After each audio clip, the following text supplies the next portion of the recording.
Assalamualaikum viewers, welcome back to my channel মিম শাবলি studio. আজকে আমি কিভাবে স্পেশাল ভাবে গরুর মাংস রান্না করতে হয় সেটি করে দেখাবো। চলুন দেখে নিই কি কি লাগবে, আর ভিডিওটি ভালো লাগলে অবশ্যই আমার চ্যানেলটি সাবস্ক্রাইব করবেন। আমি এখানে 2 কেজি গরুর মাংস নিয়ে নিয়েছি। আপনারা চাইলে এখানে খাসি মাংসটাও ইউজ করতে পারেন। সব উপকরণ সেম থাকবে, জাস্ট মাংসটা আপনাদের পছন্দ মতো নিতে পারবেন। আমি এখানে মাংসগুলো সুন্দরভাবে ধুয়ে ঝরিয়ে নিচ্ছি।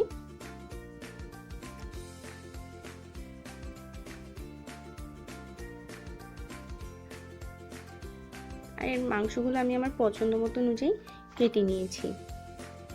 আর এখানে আমি প্রায় আধা কেজি মতো আলু নিয়ে নিয়েছি। এখানে আমি একটি পেঁয়াজ কুচি দিয়ে দিচ্ছি।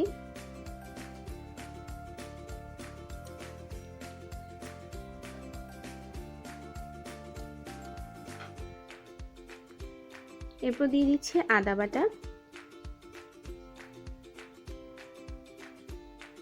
আর এগুলো সব উপকরণ আপনাদের পছন্দ মতো অনুযায়ী বাড়িয়ে কমিয়ে নিতে পারবেন। এরপর দিয়ে দিচ্ছি রসুন বাটা, আর এইগুলো মাংসের পরিমাণ অনুযায়ী আপনারা দিতে পারবেন। আমি এখানে আমার মাংসের পরিমাণ মতো অনুযায়ী সব জিনিসগুলো ব্যবহার করছি। এরপর দিয়ে দিচ্ছি পেঁয়াজ বাটা, জিরা বাটা,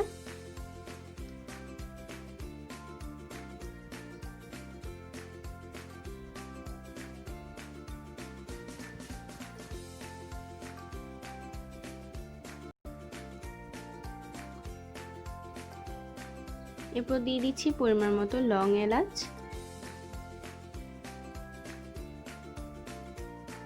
দারচিনি, এরপর দিয়ে দিচ্ছি পরিমাণ মতো মরিচ। এটাও আপনাদের স্বাদ মতো অনুযায়ী বাড়িয়ে কমিয়ে নিতে পারবেন।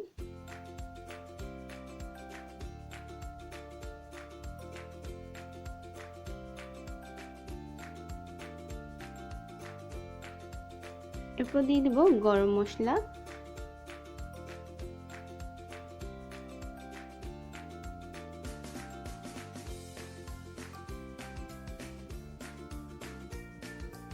এরপর দিয়ে দিচ্ছি হলুদ গুঁড়ি,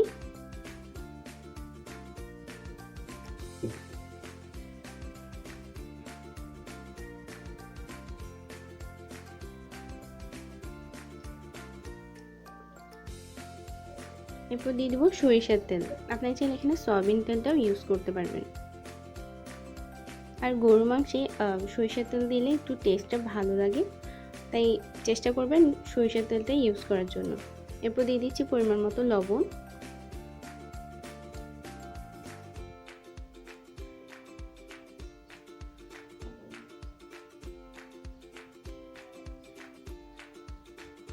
এখন আমি ভালোভাবে মিক্স করে নিচ্ছি, যাতে মাংসের সাথে সব মশলাগুলো ভালোভাবে মিক্স হয়।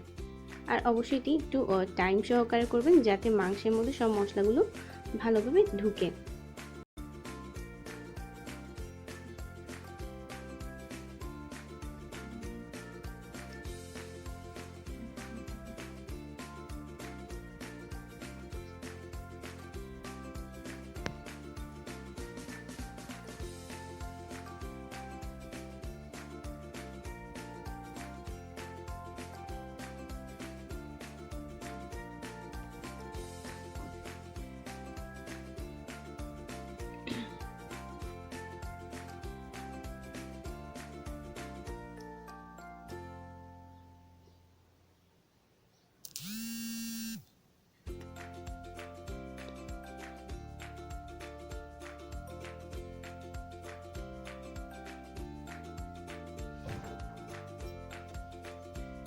এখন আমি একটি পাতিলে মাংসগুলো দিয়ে দিচ্ছি।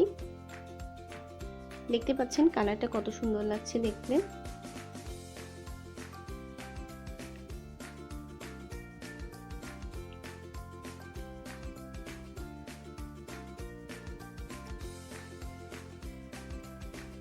আর এই পদ্ধতিতে গরুর মাংস রান্না করলে দেখবেন আপনাদের গরুর মাংসের টেস্টটা অনেক খেতে অনেক মজা লাগবে।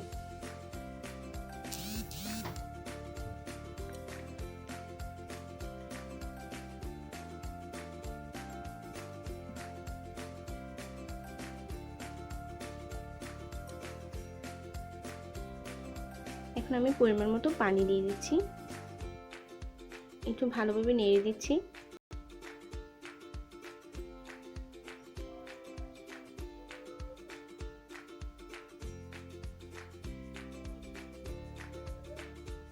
এখন আমি ঢেকে ওয়েট করব প্রায় 30 থেকে 40 মিনিটের মতো। দেখতে পাচ্ছেন মাংস থেকে একটু একটু পানি বের হচ্ছে। এখন ভালোভাবে আবার মিক্স করে নিচ্ছি।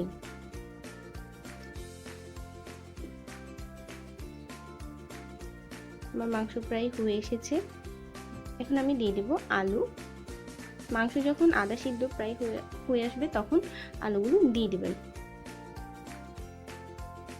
আপনারা যদি এখানে আলুটা না দিতে চান তাহলে স্কিপ করতে পারেন। এখন ভালোভাবে মাংসের সাথে মিক্স করে নিচ্ছি।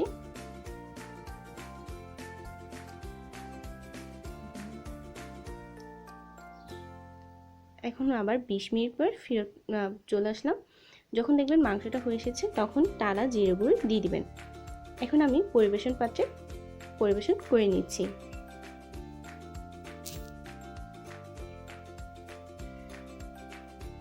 আর অবশ্যই ইনশাআল্লাহ এই পদ্ধতি রান্না করবেন, দেখবেন যে মেজবানির গরুর মাংস কিন্তু কোনো অংশে কম নয়। দেখলেন তো খুব সহজেই গরুর মাংসটি রেডি করে ফেলেছি। বাসায় অবশ্যই একবার ট্রাই করে দেখবেন।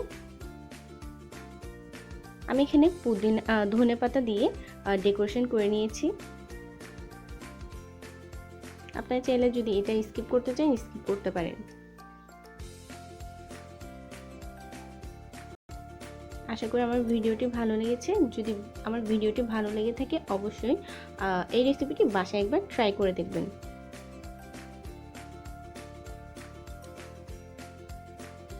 তাহলে আজ এই পর্যন্তই। যদি আমার ভিডিওটি ভালো লেগে থাকে অবশ্যই আমার চ্যানেলটি সাবস্ক্রাইব করবেন,